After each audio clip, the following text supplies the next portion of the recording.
So now we have to read about biomacromolecules. There is one feature common to all these compound found in the acid soluble pool.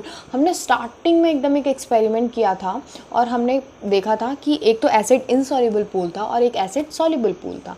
तो जो acid soluble pool है उसमें आपके बहुत सारे compound थे, तो जिनका weight ranging from 10 to around 800 Dalton approximately. तो ये क्या थे, आपके एसिड सॉल्युबल पूल में थे. एसिड इनसॉल्युबल फ्रैक्शन में क्या होते हैं, 4 टाइप के ऑर्गेनिक कंपाउंड थे, बड़े बड़े जितने भी होते हैं, protein, nucleic acid, polysaccharides and lipids. These classes of the compound with the exception of lipid. लेकिन जो आपका लिपिड है उसका मॉलिक्यूलर वेट क्या होता है, आपका 10,000 Dalton एंड अबव होता है. लेकिन for this very reason biomolecules that is chemical compound found in the living organism are of 2 type. One, those which have molecular weight less than 1000 Dalton and usually refers to as micromolecules or simply biomolecules, और जिनका 10,000 Dalton से ज़्यादा होता है वो क्या होता है, biomacromolecules या फिर simply macromolecules. The molecule in the insoluble fraction with the exception of lipid are the polymeric substance. यदि लिपिड एक एक्सेप्शन है, बाकी इनसॉल्युबल फ्रैक्शन जो है उसमें जितने भी आपके मॉलिक्यूल्स प्रेजेंट है वो सब किसके फॉर्म में प्रेजेंट होते हैं, पॉलीमर के फॉर्म में प्रेजेंट होते हैं. मतलब एक मोनोमर होगा, उसकी बहुत चेन होगी और आपका एक पॉलीमर बन रहा होगा. Then why do lipids whose molecular weight do not exceed 800 Dalton. जो लिपिड है उसका वेट 800 Dalton से ज़्यादा नहीं होता, स्टिल हम उसको रखते हैं एसिड इनसॉल्युबल फ्रैक्शन में. क्यों रखते हैं वो रीज़न हम पढ़ते हैं, बहुत इंपॉर्टेंट है, देखते हैं.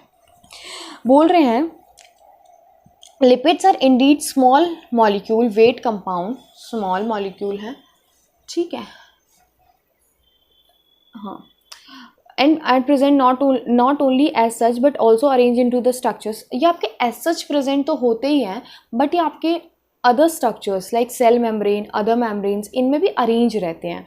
When we grind a tissue we are disturbing the cell membrane. और जब हमने एक्सपेरिमेंट किया था तो मैंने आपको बताया था कि आप जो टिश्यू है, जो सेल है, उसको ग्राइंड करते हैं. तो जब आप टिश्यू या सेल को ग्राइंड कर रहे हैं तो आप कुल मिला के उसकी जो सेल स्ट्रक्चर है, जो उसकी सेल मेम्ब्रेन है, उसको डिस्टर्ब कर रहे हैं, ठीक है. Cell membrane and other membrane are broken into the pieces. तो जो सेल मेम्ब्रेन है और जो अदर मेम्ब्रेन है उसको हम अपन पीसेस में तोड़ रहे हैं. तो उससे क्या होता है, वेसिकल्स बन जाते हैं मेम्ब्रेन के and fragment in the form of vesicles and get separated along with the acid insoluble pool. और जो वेसिकल्स बन जाते हैं वो एसिड इनसॉल्युबल पूल के साथ सेपरेट हो जाते हैं.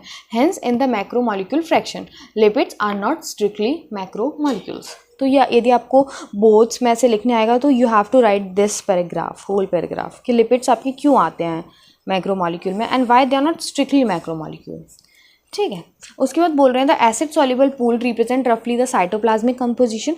जो साइटोप्लाज्मिक कंपोजिशन होती है वही आपकी कंपोजिशन किसकी होती है, आपकी साइटोप्लाज्मिक कंपोजिशन होती है, वही आपकी एसिड सॉल्युबल पूल की कंपोजिशन होती है. मतलब जो मैक्रोमॉलिक्यूल, जो केमिकल्स उधर प्रेजेंट है, सेम वही उधर प्रेजेंट है, ठीक है. उसके बाद बोल रहे हैं the macromolecule from the cytoplasm and organelle became the acid insoluble fraction.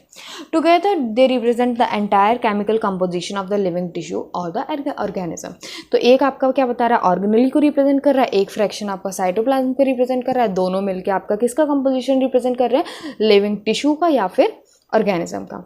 In summary, we will represent the chemical composition of living tissue from the abundance point of view and arrange them class-wise.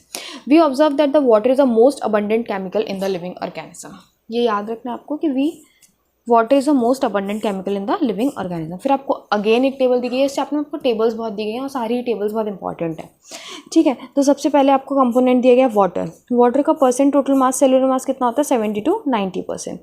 Protein का कितना होता है, 10 to 15%. Carbs का कितना होता है, 3%. Lipids का कितना होता है, 2%. न्यूक्लिक एसिड का कितना होता है, 5 से 7%.